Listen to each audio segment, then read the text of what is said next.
All right, so we're going to look at co-function identities. Nice. All right, so a co-function, it's a function that kind of goes along with another function. All right, you can't have a co-function without an original function.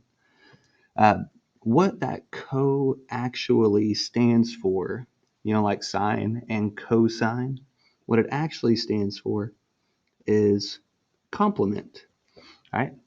Uh, it's the other function that goes along with it so that how would you say it? It's the other function that goes along with it to make up the 90 degrees. So, complementary angles are angles that add up to 90. Actually, here, let me just show you what I mean. All right, hopefully you'll get a feel for it. If this is theta right here, then the measure of this angle is going to be 90 minus theta. So you know how they all three have to add up to 180? Well, this one's already 90, so that means these two have to add up to 90 degrees. All right, these two would be complements of one another. So the cofunction identities, which are simple identities, all right, they are some of the easier ones. If you talk about identities to trick students, it's usually a bad conversation. Okay, I'll show you what I mean later. We'll do an example of an actual identity sometime. Uh, if I look at sine of theta, and over here, if I look at cosine of 90 minus theta, so this is going to be like my original, this is going to be my complement. All right. Well, remember, sine is equal to opposite over hypotenuse. So sine of theta is going to be b over c. Okay. Now, if I look at cosine of 90 minus theta, so from this angle, I'm going to find cosine. Well, that's going to be adjacent over hypotenuse, so b over c. So there you have it. Sine of theta and cosine of 90 minus theta are equal to the same thing. And that's the relationship. The sine of theta is equal to cosine of 90 minus theta. All right. And it works the other way around.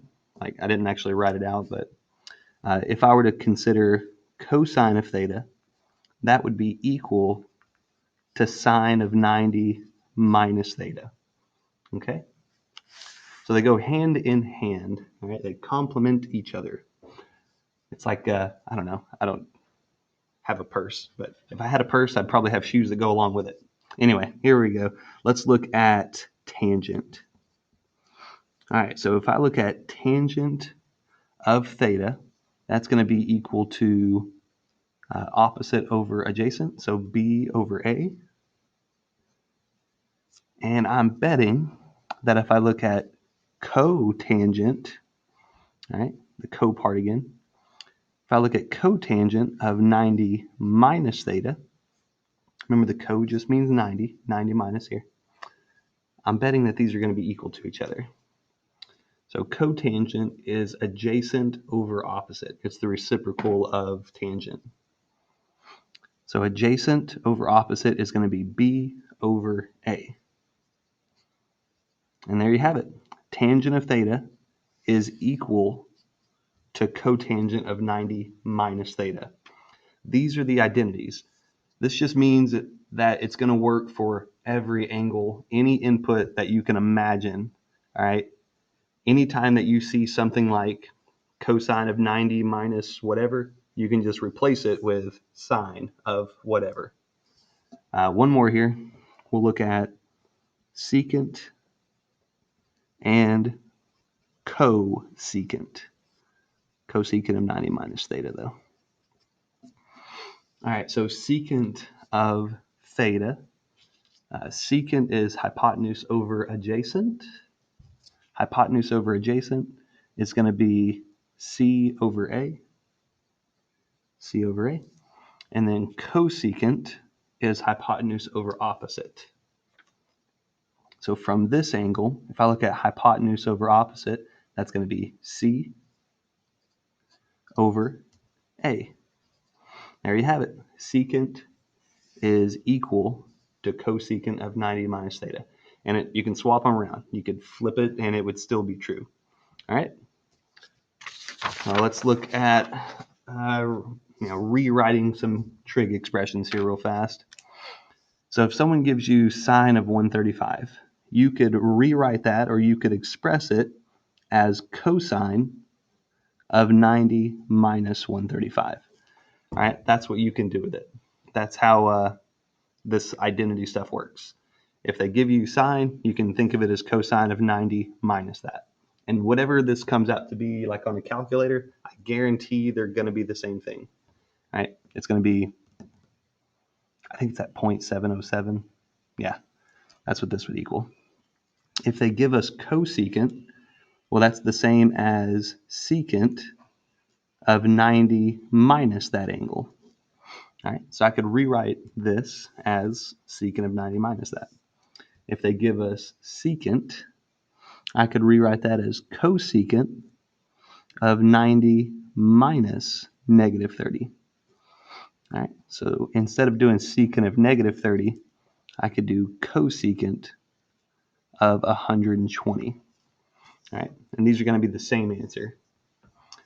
Here's an instance where it's actually useful. Like these were just kind of overcomplicating the situation, I think. Instead of doing this extra step, yeah, I think this last one, it would actually make sense to do something like this. So instead of cotangent of 30, instead of even thinking about cotangent, you could rewrite it as tangent of 90 minus 30. So tangent of 60. And this one we should know right off the top of our heads. Tangent of 60, I believe, is the square root of 3. All right? You might not know the cotangent of 30 right off. You'd have to get tangent of 30 and then flip that, whatever that is. So I think it's root 3 over 3. And so for cotangent, you'd have to, flip that over. Let me see where we're at on time real quick. 7 minutes. I got one more. Sorry.